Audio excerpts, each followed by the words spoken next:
Hello guys, Tony here. Let's try something new. I want to show you all the changes now in video instead of scribe all down and at the end nobody reads the readme or nobody reads the update notes. Okay, this is the version 3.1.0. Okay, in this version you see in the tools for Steam that we have here App Start. If we click at App Start and we have now the possibility to add an app. We click Add App and now it search all your start menu for all your application that you have. After an example, you found your application, you can press A to add this application here to App Start, and from here you can start at example Bamboo Studio or Discord or like me SISR for Steam because I have the Steam controller, the new one. And then what is new is the SteamGridDB. In the past version, yesterday, I released it, but it don't have the function with the English Steam client. Now this one is fixed, means you go to, at example here, first slide, then you click here as one of the game cards, you click here the start button, go here to change artwork, and after that you see here the name is already there, and you can, at example, give it a new cover, hero, logo, or icon, or white. With LB, RB, you can switch between them. And here, let's give this one an example. We press A, and here at the left are the log system. It's applying, and green, it's okay. Now we have the new artwork.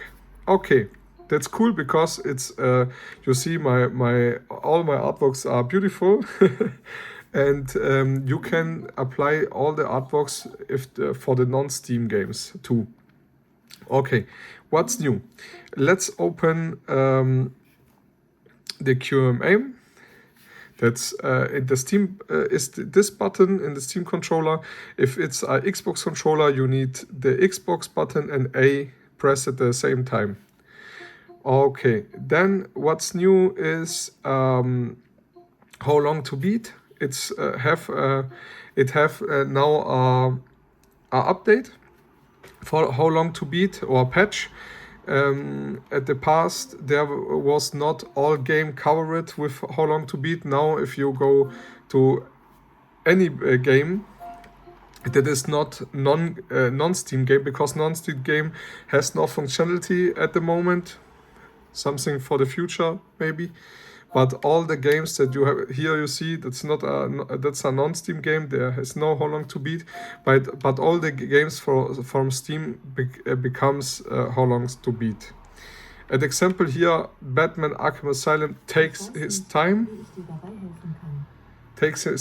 to download, but if we go later, it's there too. It's takes some time. Like here at example, it loading all the new data from the center. But you see, it works. Okay, all right. That's how long to beat. And it's a cool integration because you can see how long you need to finish the game. Now we have here at the right side the auto SISR. SISR is an application for all the games that not are Steam games for the Steam controller, because the Steam controller don't have Xinput API, and that's because auto SISR can apply or emulate a Xbox controller with the Steam controller too. It's a niche integration, but for the people that need, it's cool because it can watch automatically all the Xbox games and say, okay, if it's a Xbox game, it's started a Xbox game, it's auto apply the emulated controller and it works. You can also activate a non-Steam game, works too. It's a beta at that moment. Is this integration is a beta because I must fine tuning the integration. Okay, what's new? Okay, all the themes, you see all the themes, Rounded Library and Clean Game View. Rounded Library is active and has a patch for better integration. Now you see the border, it's round 2. That was in the older version or in the past version, it don't work. It was not round. Okay, then we have here at the settings new stuff. Oh, and the store syncs are updated. Now, if we go to the store syncs, we can see detected games. And in detected games, we found all the new games or all the games that are synced and found. Yes. Okay, and the store sync works much better because it recognizes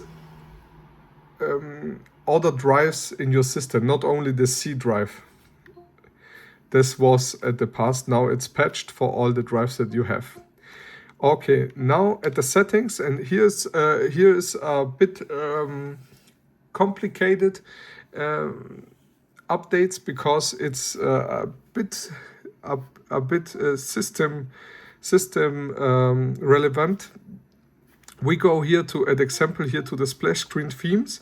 You know, at the start that it's the splash screen who says, okay, Steam must sync the games, then start Steam and all of that. I want that you can manage the theme of the splash, not all the themes of the splash, but the wallpaper, the icon path. You can now give it the tool one here. Save the wallpaper, save the icon, and then if you want to test how it looks, here is a test mode, show splash screen for 5 seconds. Let's try this. I have load a custom wallpaper. Tada! It looks better, and you can customize it how you want. Okay, now at general, we found 3 new modes. One is the shell takeover.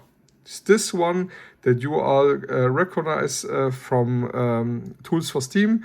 This one that replace the shell, replace the windows, and the first thing that you see is Tools for Steam and then Steam. This one is the try app, means you have now the control to say, okay, Windows starts like normal, but the auto start, but Tools for Steam is in the auto start and makes all the sync and all the stuff without killing first Windows. Then the manual mode, do not start Tools for Steam automatically. You must make it alone. Yes, and another, it's the hide the Windows shell. Now you can select if you want to hide the Windows shell in console mode. As example, the taskbar is here now, or the desktop icons. You have now full control for Tools for Steam and can select what is the best way for you to play. Okay, all right. Now we have talked about every patch and every stuff. I wish you a great time with playing with Tools for Steam and have fun. See you. Bye bye.